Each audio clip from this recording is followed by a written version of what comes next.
Bom, seguinte, doutora Patrícia está aqui comigo hoje, nós vamos já começar a conversar com você, que tem muitas preocupações no que diz respeito à volta das crianças para a escola.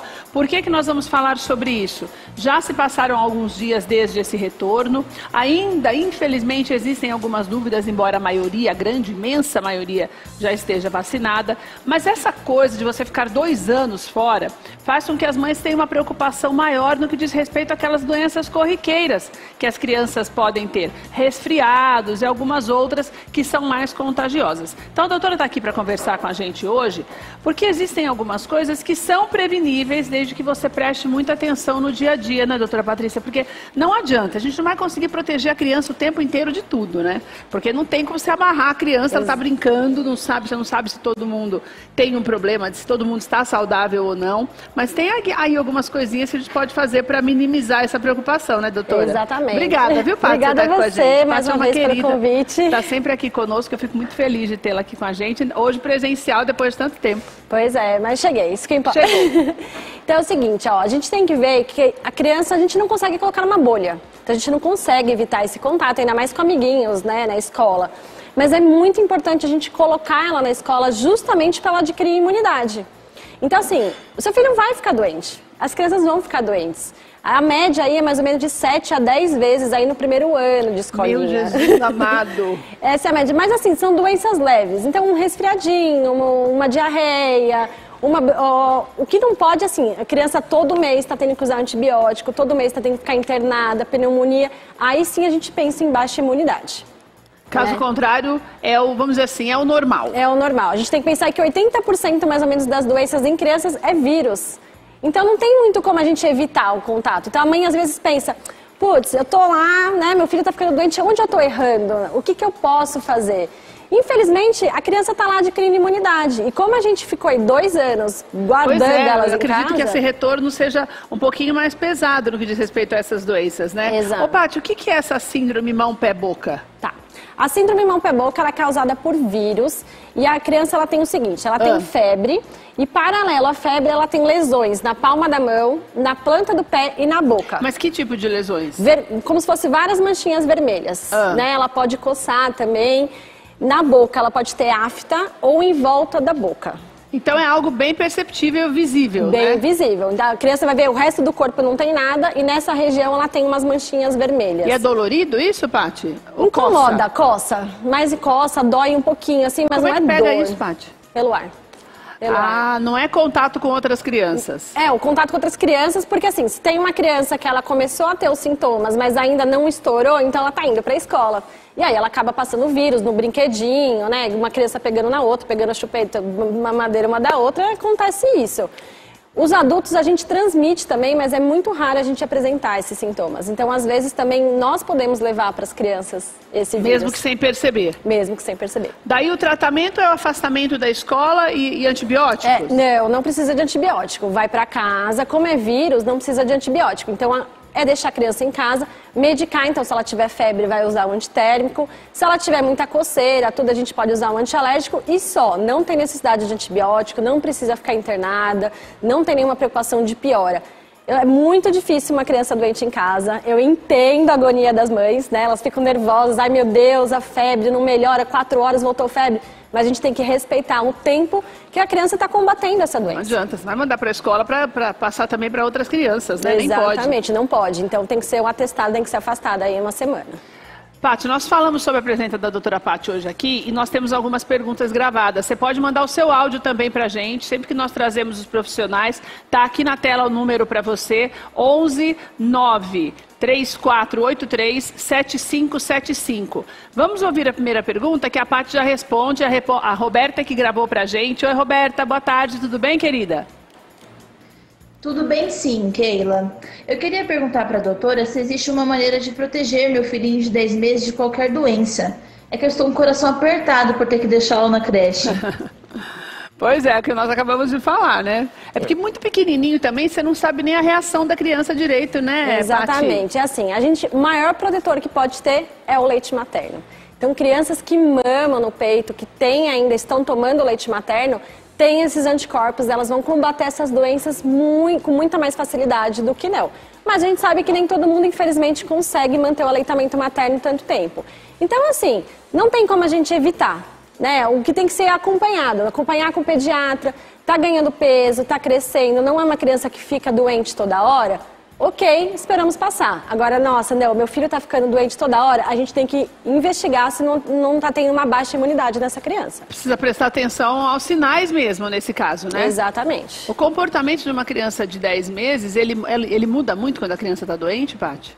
Então, antes de 1 ano, os sinais são meio mascarados, né? Então, a gente tem que perceber, por exemplo, antes dos 6 meses, a criança não pode ter febre, só se tomar vacina. Então, se seu filho começar a ter febre antes de 6 meses, tem que levar no hospital, tem que falar com o pediatra, né? Ou parou de mamar, parou de fazer xixi, e aí a gente tem que fazer toda a investigação. A partir dos 6 meses, começou a ter febre, a gente sempre orienta aí 48, 72 horas ficar em casa, medicar e esperar ver que sintomas mais essa criança pode ter. Mas não é que nem as crianças mais velhas que apontam que tá doendo a garganta, que tá doendo a cabeça, ou que reclama quando faz xixi. É muito pequenininho ainda, né? A gente percebe, parou de mamar, parou de comer. Quer dizer, a mudança de comportamento é que vai determinar se tem alguma coisa errada com a criança. Exatamente, aí a gente tem que investigar. E daí a vinda da creche também já tem essa mudança, tem que estar atento também a essa mudança de ambiente, né, Paty, que é uma convivência com outras pessoas, na verdade, que a criança até então desconhece, e a partir daí também observar esse dia a dia. Exatamente. Tem que ver o que está acontecendo nessa creche, né, se essa criança está voltando muito doente, e caso tenha vindo positivo algum exame, mão, pé, boca, roséola, bronquiolite, avisar a escola, porque aí a escola avisa os pais, e aí os pais também ficam de olho nas outras crianças para ver se não apresenta. Roséola, o que é isso? Roséola é uma doença também das crianças, é super comum. O que ela acontece? São 3 a 4 dias de febre. No dia que para a febre, a criança pinta o corpo inteiro. A gente fala que é exantema. Como assim? Pinta do quê? Como se fosse uma mancha vermelha no corpo inteiro. Né? Então são várias manchinhas, várias bolinhas no corpo inteiro. E aí as mães ficam desesperadas. Também é vírus e é bem característico, Keila. 3, 4 dias de febre, parou a febre, pinta o corpo. E aí as mães ficam desesperadas no primeiro dia de febre. Eu falo, vamos esperar em casa 2, 3 dias, justamente por isso, porque pode aparecer esse sintoma. É tipo catapora, essas coisas, fica aquele monte de coisinha e pode passar em todo mundo? Isso, mas a catapora, elas têm vesículas, né? Então, sabe quando você espreme, sai uma aguinha. É uma bolinha mesmo. Uma bolinha mesmo. Essa daí é mais de pele, é mais manchado de pele, como se fosse uma alergia. E daí eu tenho que passar alguma coisa na criança para sair ou é só esperar passar? Só esperar. Geralmente 2, 3 dias, não volta a febre e some também. E a gente tem que tomar cuidado, porque muita gente acha, por exemplo, teve febre e foi para o hospital. Aí o médico, tá vermelhinha a garganta, tá o ouvido, entra com antibiótico.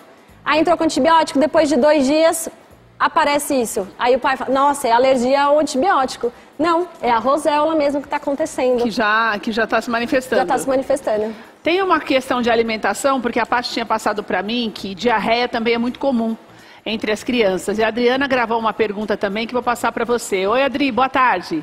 Oi, Keila. Oi, doutora Patrícia. Olá. Antes da pandemia, minha filha, na época com 8 anos, vivia com dor de barriga e diarreia. Eu preparava lanche saudável, mas ainda assim ela trocava com as crianças e sempre estava doentinha. O que posso fazer para evitar que ela passe por isso de novo? Tá.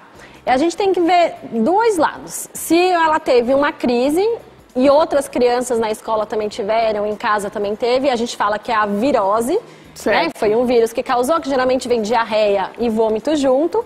A gente pode usar algum remédio para repor a flora intestinal e aguardar. Agora, se a criança está prolongando essa diarreia, a gente tem que investigar. Alguém pode ter, por exemplo, intolerância à lactose. Então, a gente está dando leite para essa criança e está causando essa diarreia mais prolongada. Então, se só a diarreia passou aí de 1 semana, não está melhorando e está vindo associado com vômito também, a gente tem que investigar. Pode ser verme também, né? Então a gente tem que medicar. Então, se essa diarreia está muito prolongada, tem que procurar o pediatra. E também eu tô rindo porque eu tô pensando aqui, ela falou assim que ela faz o lanche saudável para a filha, né? Mas as crianças sempre trocam lanche na escola, né? Por mais que fale, não pode, tem a dietinha ali específica, se a criança tiver algum probleminha, mas não adianta, né, Paty? Que minha mãe não saiba disso, mas eu trocava também, né? Não tem como, não tem né? Como. Ainda agora, tudo bem que é até mais controlado, que eles estipulam algumas coisas que você não deve comer, não deve levar, né? Que a criança não deve levar deve levar para não ser muito diferente do lanche dos demais. Isso, eles mantêm aí, né, as frutas. Um padrãozinho aí, um padrãozinho, mas sempre tem alguém que leva, né, um docinho, leva alguma coisa. E... Quer dizer, se tiver uma dor de barriga um dia, tudo bem, porque é algo que pode ter comido até da lancheira da outra criança. Mas algo que se prolongue por mais dias, tem que atentar, né, para isso. Aí tem que passar no pediatra, investigar, e tem que ver o que mais tem sintomas, se tem cólica junto, se tem vômito, se tem queimação, a gente tem que investigar melhor. Paty, vamos encerrar falando um pouquinho de resfriado? O resfriado, ele está diretamente ligado com a mudança de temperatura, com aquela história que a mãe da gente falava de tomar friagem, de não estar descalço, de não tomar gelado. Ou, na verdade, é esse vírus mesmo que você falou que é inerente ao que está acontecendo, a criança pode realmente ter. Então, realmente tem a ver com imunidade, não tem a ver... Então, gente, pelo amor de Deus, pode deixar a janela aberta, né? Pode pegar essas friagens. Isso não passa resfriado. O que passa são os vírus.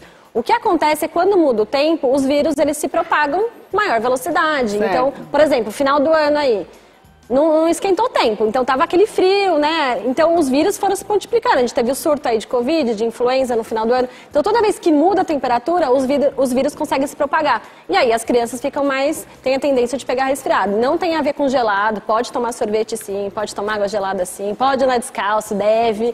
Isso não interfere nos resfriados. E se a criança está resfriada, o ideal é deixá-la em casa? Deixar em casa. Porque, principalmente agora em que nós ainda estamos numa pandemia. Então, a gente não sabe se essa criança está, né, com Covid, se está com alguma outra coisa. Então, ela começou com sintomas, bastante lavagem nasal, inalação com soro para poder ir soltando esse catarro. Não existe remédio que corte isso da noite pro dia. As mães ficam desesperadas procurando. Ai, eu quero um chá para isso, eu quero um xarope para aquilo. Não, é lavagem nasal, é tratamento inalação mesmo. Com soro. Exato. E aguardar, né? Aguardar o corpo combater. Fez tudo isso, fica em casa. A hora que não tiver mais sintomas, aí tá liberado para ir pra escola. Você falou em xarope, eu acho legal a gente falar essa história de xarope, porque tem alguns xaropes que são liberados, né?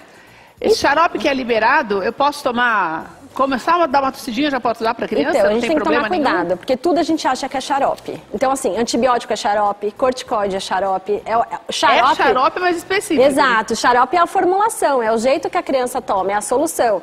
Agora, xaropes fitoterápicos, esses naturais que vêm em farmácia, esses não tem problema. Agora, se tiver um antialérgico, corticoide principalmente... Por exemplo, se eu já tiver um xarope e a criança ficou doente num outro período, e eu já tinha o xarope lá daquela época... um antibiótico, corticoide que sobrou. Daí eu não posso dar para a criança. Não. Tá. Corticoide e antibiótico só sob prescrição médica. Ou seja, o que é sob prescrição médica, que pode ter sobrado na minha casa, não posso usar de novo sem passar pelo médico de novo. Exatamente, né? Porque se a gente ficar usando vários antibióticos, não usar corretamente, a gente faz uma resistência a isso. E aí as bactérias que a gente... Quando precisa mesmo... Quando precisa, não vai conseguir, vai ter que ficar usando antibiótico cada vez mais forte. Isso é uma coisa que precisa tomar muito cuidado, porque a automedicação é algo tão comum no nosso país, nós só para você ter uma ideia, nós só perdemos para os Estados Unidos, mas está ali, ó, estamos na tábua da beirada com eles ali, essa que é a verdade, né, Paty? Então isso é uma coisa que você precisa tomar muito cuidado, porque as pessoas falam, não, mas eu não tenho como comprar remédio sem receita. Tem. Infelizmente, algumas pessoas conseguem fazê-lo até pela internet, daí você não sabe nem o que você está comprando, e outras pessoas fazem isso, fazem uso do mesmo medicamento que o médico tinha passado anteriormente, e você fala, se foi bom para ele naquele período, vai ser bom de novo. Você não é médico.